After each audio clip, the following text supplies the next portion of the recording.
en direct sur les rencontres du Rav Saadia Morali, avec le Chouk Ben Ogros et l'Ilmod, en partenariat avec la mairie de Ra'anana. Moshe Sobag, vous êtes le rabbin de la synagogue de la Victoire, de la grande synagogue de la Victoire, et vous voulez nous parler ce soir de Amalek et du dévoilement divin, des Chavod Rav Sobag. Voilà.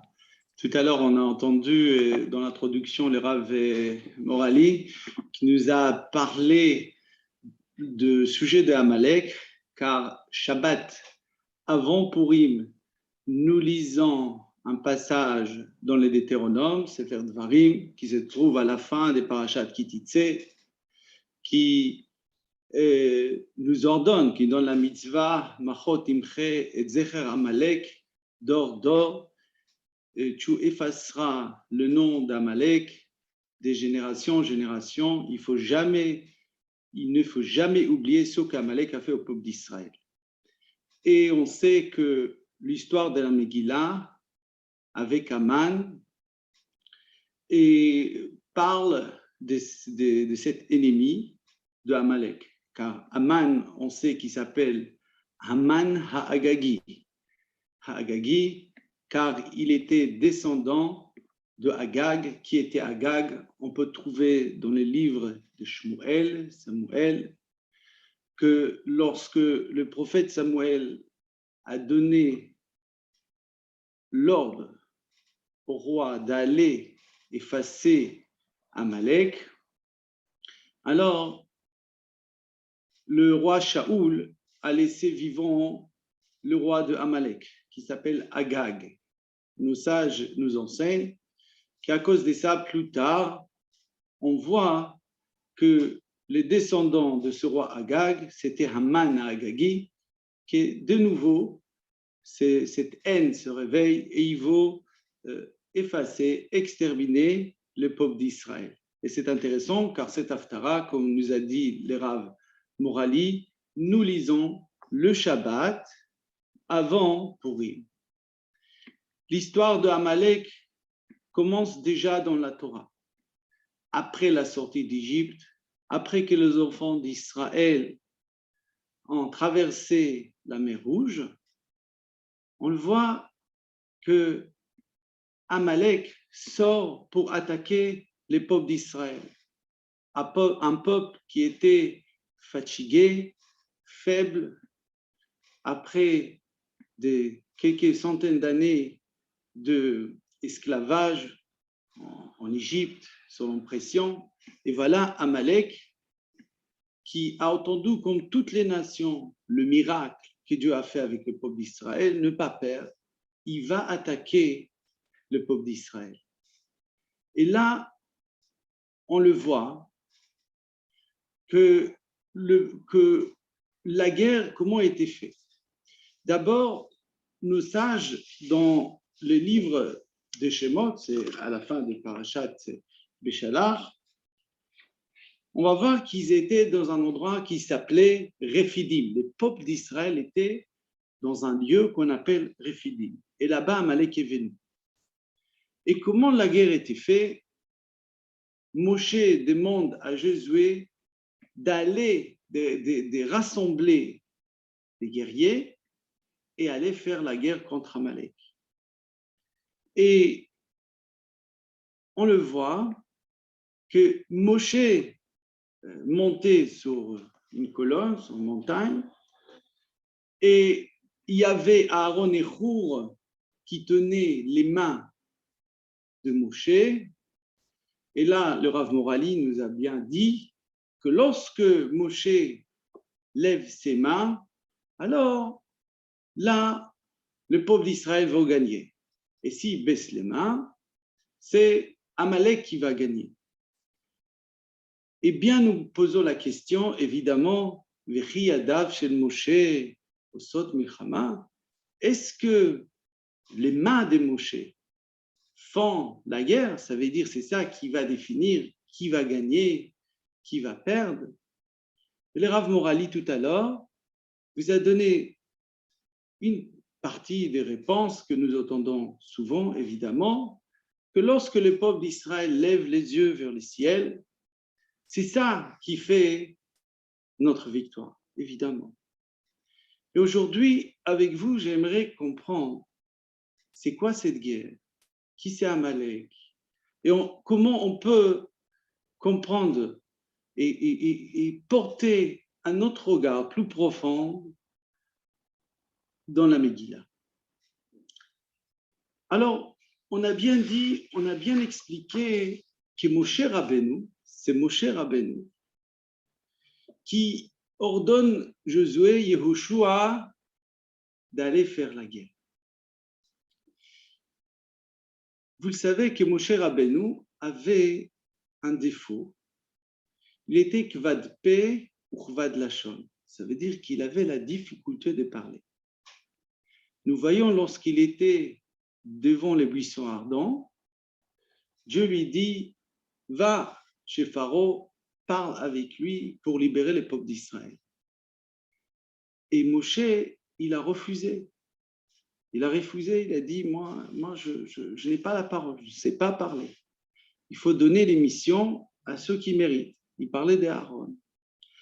C'est intéressant parce que le Midrash Rabbah nous raconte que ça durait 7 jours. Tout cela, ça durait 7 jours. Mais à la fin, Dieu il a dit que, d'accord, Aaron yelechalepe. C'est Aaron qui sera la parole. Et le Midrash, c'est intéressant, nous écrit que à cause de ça, ça n'a pas été une punition, mais c'était une cause par une certaine réalité, c'est que ceux qui étaient Moshe. Moshe Rabbeinu n'a pas rentré à la terre d'Israël et Moshe Rabbeinu n'a pas eu la Kehuna. Il n'a pas servi dans le temple, c'est son frère. On va revenir vers ce point. Alors, le Maharal de Prague, par ailleurs, explique que veut dire que Moshe avait la difficulté de la parole. Qu'est-ce que ça veut dire qu'il avait une difficulté de la parole? Et le Maharal explique comme ça. Lorsque Dieu il a créé l'homme, il a façonné de la terre, ça veut dire il y a une partie du corps, partie matérielle, et il lui a soufflé une âme. Et c'est quoi cette âme-là? C'est une âme qui parle. Quel est le rôle de la parole? Le rôle de la parole, c'est de faire les liens entre la partie les plus spirituelle que nous avons, la pensée, on ne peut pas toucher notre pensée, et l'homme comme il est, de chair, de sang, de corps, et la parole met à l'œuvre ce que nous pensons. Il forme quelque chose qui est concret, quelque chose qu'on peut comprendre. On ne peut pas, pour mettre à l'œuvre ce qui se passe dans notre monde intérieur, on doit parler. Et pas toujours on arrive à expliquer ce que nous avons dans nos pensées et dans nos réflexions. La parole vient simplifier et donner aux autres à comprendre, comme concrétiser quelque chose. Alors Moshe était défini comme un homme qui était spirituel. Ça veut dire il était très spirituel, à point que la parole était difficile pour lui. C'est la raison pour laquelle ce qui va faire l'équilibre, c'est Aaron. Aaron était la parole de Moshe. Mais Aaron Aaron était la parole. Vehu yelechal Elokim, ça veut dire Moshe sera toujours la source d'aspiration de Aaron. Ça veut dire c'est les sources spirituelles. Et maintenant, on va essayer de comprendre. Je vous ai dit que Moshe n'était pas, c'est pas lui qui était le prêtre. Pourquoi? C'est quoi le temple? Le temple, c'est un endroit, c'est un lieu où la spiritualité et le monde matériel se rencontrent. Lorsqu'on vient dans les temples, on va apporter avec nous des offrandes. Oui, il y avait des bêtes. Mais ce travail qui apparaît quelque chose qui est matériel a on a rendu spirituel.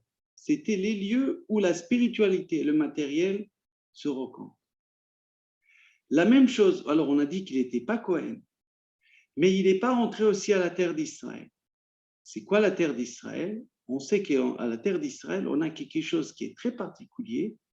Il y a mitzvot hatluyot ba'aretz. Il y a mitzvot, il y a des commandements qui dépendent de la terre d'Israël.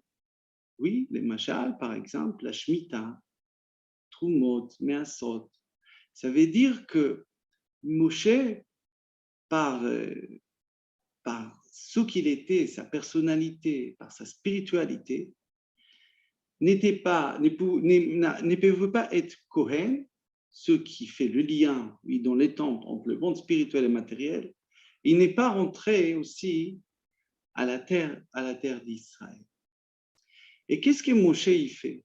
D'abord, Moshe, il dit, je ne peux pas aller parler avec Paro. Pourquoi? Qu'est-ce qu'il a fallu faire en Égypte? Le peuple d'Israël, qui s'est trouvé en Égypte, on voit lorsqu'ils sont sortis d'Égypte, Yatzou berichush gadol. Ils sont sortis avec beaucoup de biens, entre guillemets, littéralement, avec des grands trésors, si on traduit. Mais les Chachamim dit Rechush gadol, ils ont réussi d'amener avec eux des neshamot. Ça veut dire quoi?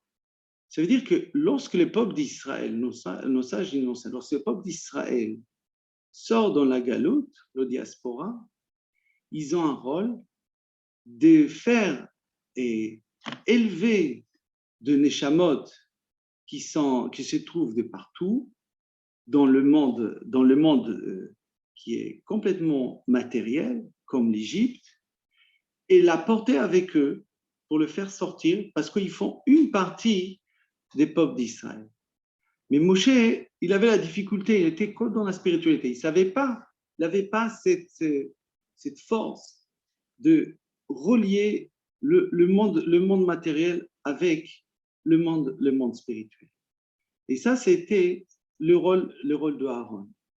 Et nous disons aussi que Yehoshua, nous disons aussi que Moshe Rabbeinu, le moment de la guerre contre Amalek, le moment de la guerre, il y a quelqu'un sur la porte, c'est pour cela.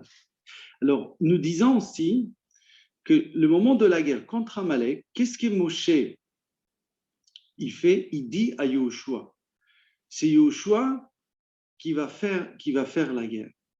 Mais qu'est-ce que Yehoshua? Pourquoi c'est Yehoshua qui va faire la guerre? Nous avons dit tout à l'heure que lorsque Moshe va se lever la main, il n'arrivait pas à se lever la main, alors le peuple d'Israël va gagner. Qu'est-ce que ça veut dire? Qu'est-ce que ça veut dire la main, lorsqu'on se lève la main? La main, c'est l'action. Ça veut dire que Aaron, qui savait comment faire cette harmonie entre la spiritualité et le monde matériel, c'est lui qui va lever les mains des parents. Et la guerre était quoi? Quelle était la guerre? Le peuple d'Israël se trouvait dans un moment faible. Comment on sait? Parce qu'au début, lorsque nous lisons que le peuple d'Israël se trouvait dans un lieu qu'on appelle Rephidim, ce lieu-là, c'était quoi Rephidim? Rachid dit Rafou Yedehem chez l'Israël. Ça veut dire leurs mains se trouvaient légers. Qu'est-ce que veut dire léger? Léger de la Torah. Ils étaient faibles dans leur émouna. Et qu'est-ce qu'Amalek qui vient? À ce moment-là, il veut justement que le peuple d'Israël ne va pas avoir ce lien très particulier qu'il a, c'est avoir cette relation entre le monde matériel que nous vivons autour de nous et leur spiritualité. Et lorsque Yoshua, les disciples de Moshe, c'est lui qui va faire, c'est les disciples de Moshe, c'est lui qui va faire la guerre, c'est justement parce que Yoshua avait ce rôle-là. Yoshua, c'est lui qui va faire rentrer les peuples d'Israël à la terre d'Israël. Et la terre d'Israël, c'est justement ça. C'est de savoir vivre notre vie matérielle dans l'agriculture, dans les développements, mais ne pas oublier notre spiritualité. C'est ça la guerre qu'Amalek il a voulu faire. Il a voulu que comme inspirer vers le bas les peuples d'Israël. Et lorsque les peuples d'Israël se trouvent dans cette faiblesse de la Emouna, là, Amalek y vient. Et là, on peut comprendre aussi. Il est écrit dans les traités Megillah que Aman était très heureux de voir que le sort a été tombé le mois de Hadar. Il a dit, c'est bien, parce que Moshe Rabbeinu, vous savez, il est mort le mois de Hadar. Mais la Gemara, il nous dit que Aman, il ne savait pas que Moshe Rabbeinu, il est né aussi le mois de Hadar. Qu'est-ce que ça veut dire? Il est né aussi le mois de Hadar. Alors là, on peut comprendre. Parce que, qu'est-ce que Moshe il demande? Il demande à Josué, c'est lui qui va faire rentrer les peuples d'Israël à la terre d'Israël. Il a pensé à Amalek qui peut toucher les peuples d'Israël. Mais il n'a pas su qu'après la mort de Moshe, il y a Josué. Et Yoshua, il a cette capacité, ce bracha, de faire face à Amalek. Amalek, c'est celui qui veut nous descendre vers le bas, qui veut que l'homme d'Israël ne va pas avoir la présence divine autour de lui, dans la nature. Comme il a dit, le Rav Valency, il a essayé de nous expliquer le Dieu qui est caché dans la Megillah, le Dieu qui est caché dans la nature que nous voyons autour de nous. Et c'est ça qui se passe. Ça veut dire, Amalek, c'est celui qui vient attaquer le peuple d'Israël lorsqu'il se trouve dans sa faiblesse, lorsqu'il est aussi sur le chemin vers la délivrance. Et quel est les outils qu'il nous donne?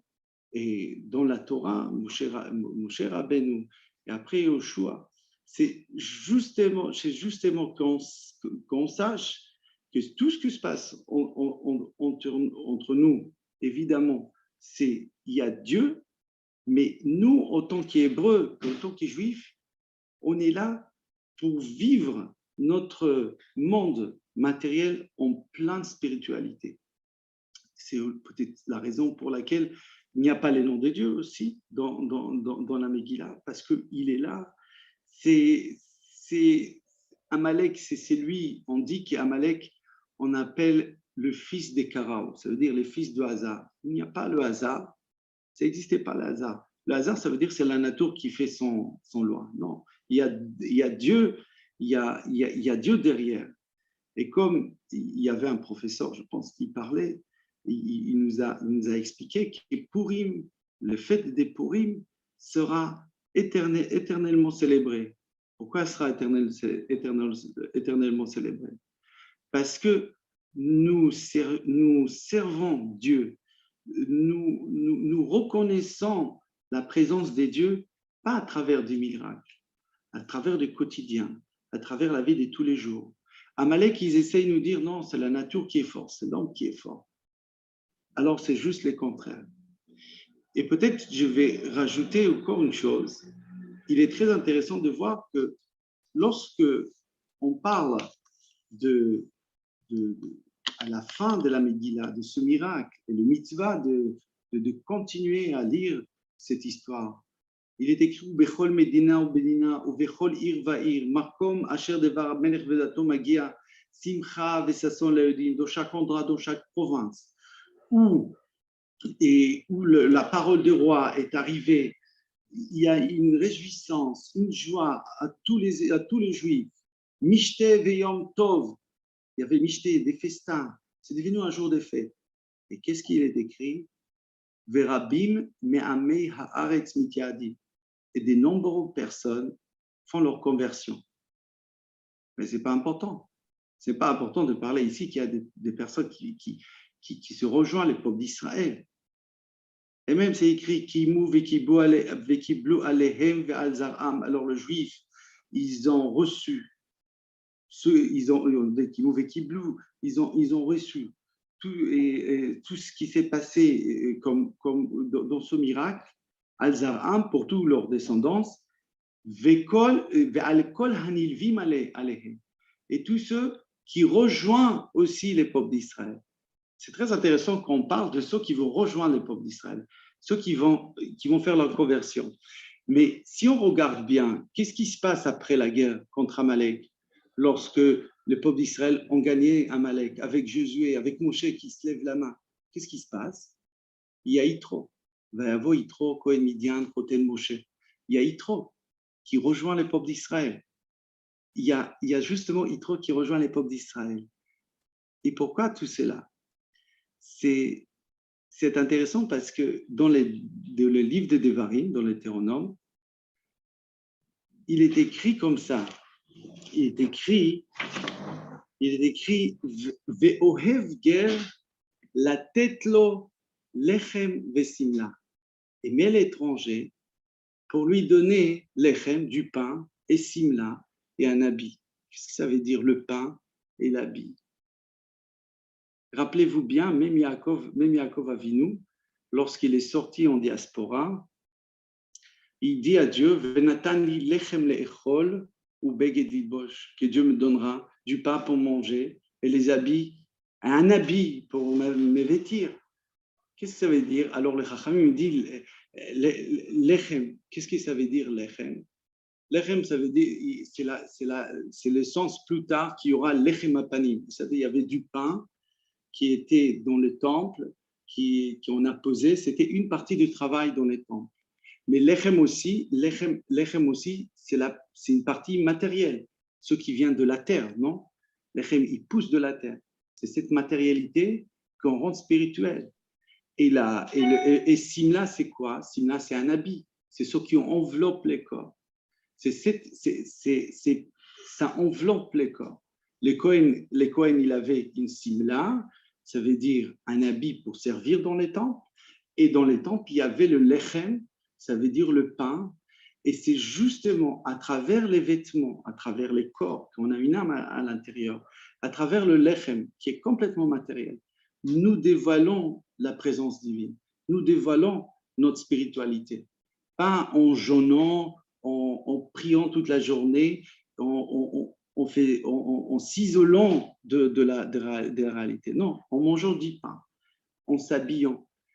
Et c'est ça, c'est quoi les guerres? C'est justement guerre, c'est quelqu'un qui a pleine conscience dans le monde où il a été. Et il arrive à comprendre la présence divine dans Dieu. Et là, il va se lever. C'est ça qui est intéressant. Alors, dans la Megillah, c'est bien mentionné. Verabim, Mehamer, Aretz Mitiadim, parce que c'est justement ça, la guerre contre Amalek. Amalek, c'est le monde matériel. C'est moi qui est plus fort. C'est la nature qui est. C'est au-delà de la nature, je ne vois rien. Mais la guerre contre Amalek, c'est ce qui se passe, dévoilement de nom de Dieu à travers les quotidiens. La plus grande spiritualité, c'est vivre les quotidiens, reconnaître et vivre la réalité du monde matériel en pleine spiritualité. Je vous remercie. Arav Sebag, merci beaucoup. Merci à vous. En tout cas, nous avons suivi avec intérêt toute Dvar Torah, enseignement sur la préparation de Amalek, la préparation de la Géoula. Et un grand merci à vous et à une prochaine Bezrat Hashem. Je passe tout de suite la parole à Norbert Zerbib, s'il nous écoute. Norbert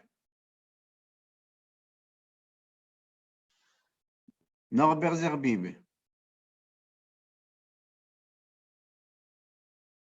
Sinon, je vous propose tout de suite de voir le film que nous devions vous présenter sur Maria Chadré, cette enseignante de Torah qui nous parle de l'intervention des femmes dans le cours de l'histoire. Norbert, tu es avec nous? Mais oui.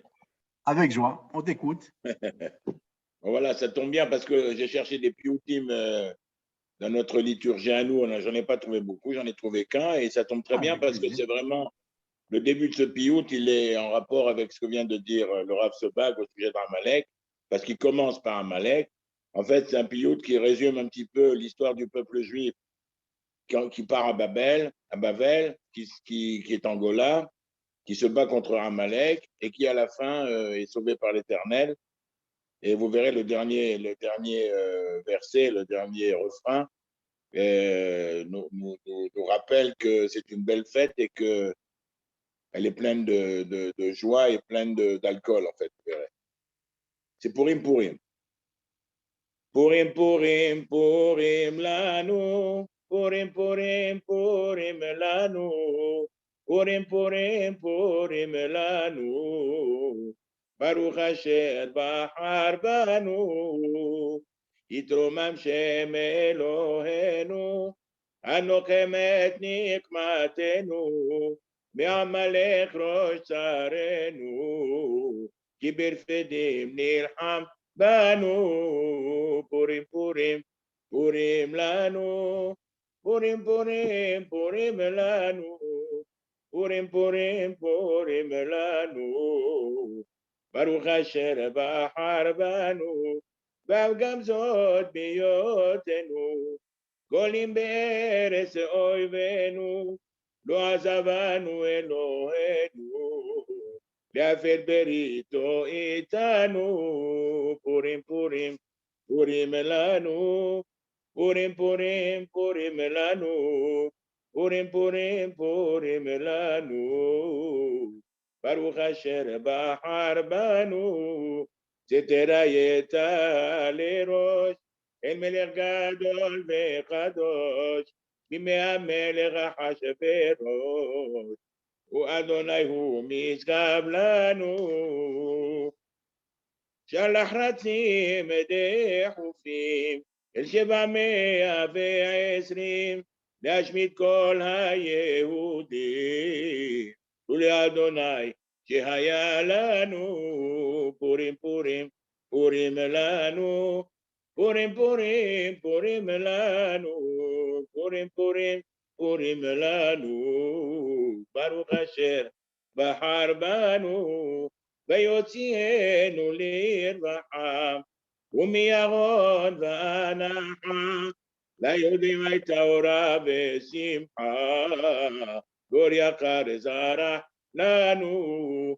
מרוגביכם יין, בשלחו מנות לעין, ונראה עין בעין, בשוב אדוני איתנו. פורים, פורים, פורים לנו, פורים, פורים, פורים לנו, פורים, פורים, פורים לנו.